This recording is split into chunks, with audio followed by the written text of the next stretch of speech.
Who am I? I am Spider-Man. Anyone can wear the mask. At this point, I'm pretty sure everyone in Hollywood is going to be in the next Spider-Man movie. They've already announced intentions to have all the live-action Spider-Men together along with several of their old villains. As much as people are focusing on the Spider-Verse shenanigans that'll happen in this movie, I want to go back to one of the biggest setups presented in the MCU Spidey films yet: the Scorpion.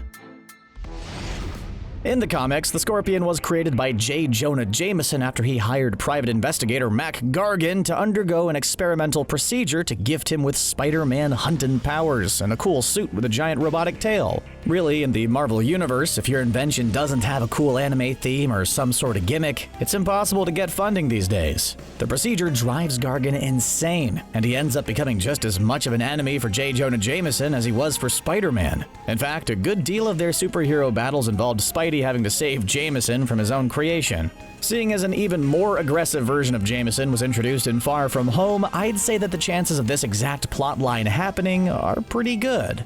It's easy to see how the MCU could put this together. Gargan has already been introduced as a criminal who wants to take Spider-Man down and will gladly go through the Vulture to do so. You could see Jameson hiring the inmate Gargan to take down that horrible Peter Parker menace who is responsible for the death of the heroic Quentin Beck. Only things would go wrong, and the painful procedure would give Gargan something to hate even more than Spider-Man. Vengeful supercriminals and media moguls with a vendetta don't often think too hard about side effects when they engage in illegal superhuman activities. Spidey putting Gargan in prison may not be as painful to him as the irremovable spider-slaying tail grafted to his back forever. You just know that the scene where Pete has to save JK Simmons' Jameson will be comedic gold. $5 says that he has to web over Jameson's mouth to keep the insults down to a minimum while he saves his life. You can put in all the Spider-Men you want, Sony, but nothing's more entertaining than that.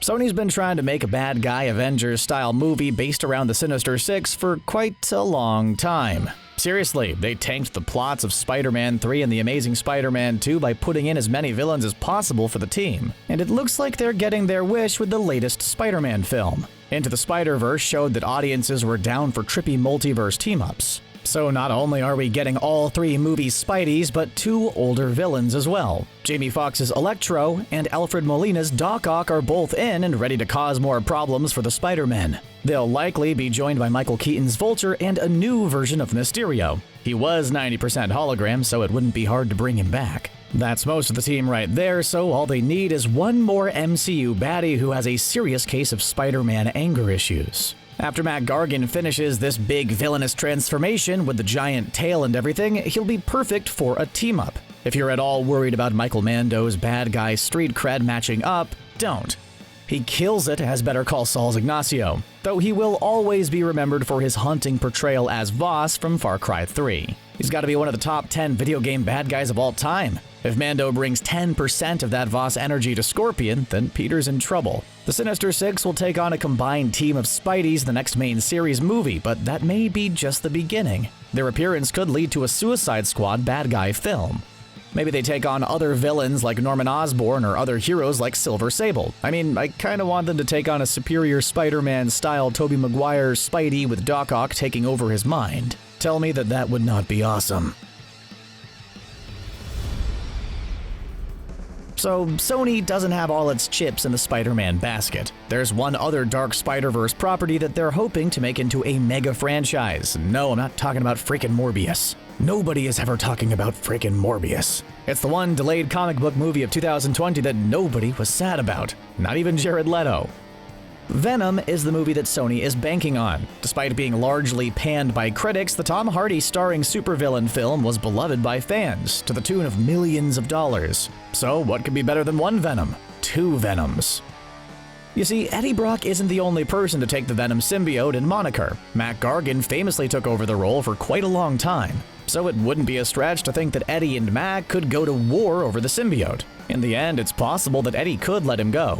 Eddie could live happily ever after with Anne while Gargan continues the franchise. Frankly, I doubt they could keep Tom Hardy for an indefinite number of Venom movies. Michael Mando, though, could be all about it. Marvel Comics has been cranking out awesome Venom stories recently, so the film franchise has plenty to adapt. There are a ton of other symbiotes, a symbiote god, and they could milk Carnage for a whole bunch of movies. If Mac Gargan isn't enough, there's also the Flash Thompson super soldier Venom. Though I do hope they go with the Joe Manganiello Flash and not Tony Revolori. I can't imagine the new Flash as a super soldier. Knowing Sony, this will lead to a giant Venom team-up movie just to rake in any cash they haven't made yet. So introducing Scorpion in the next Spider-Man film could be a much bigger deal than you'd think.